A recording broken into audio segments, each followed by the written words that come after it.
আসসালামু আলাইকুম, কেমন আছেন সবাই? আজকে আমি কাশ্মীরি আচার রান্না করার রেসিপি দেখাবো।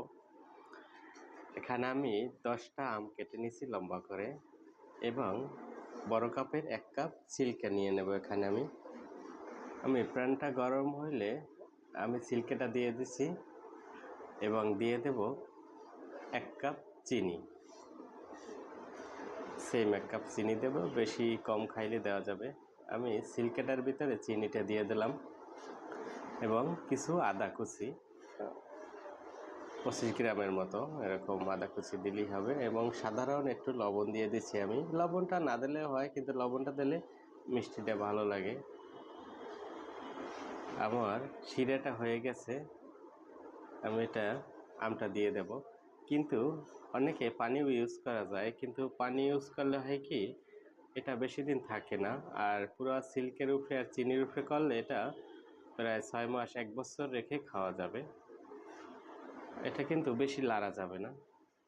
আমি দিয়ে দিছি শুকনো মরিচ, ভিতরের বিচিটা ফালাইয়া তারপরে গোল করে কেটে দিয়ে দিচ্ছি, নয়তো জাল হবে, মিষ্টি হবে না।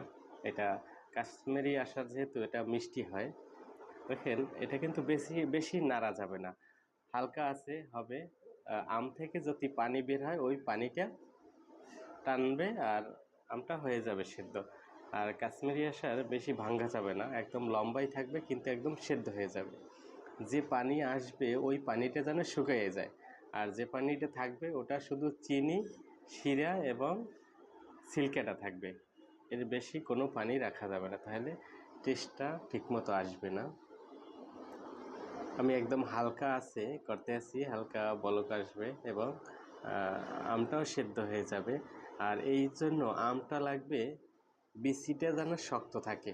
বিচিটা শক্ত থাকলে বাড়াটা আর কি ফালাই দিলে পাশটা শক্ত হয়, তাহলে ওটা ভালো থাকে, দেখা যায় একদম। আর যদি আমের বিচিটা শক্ত না হয় তাহলে আমের এটা গইলে যাবে।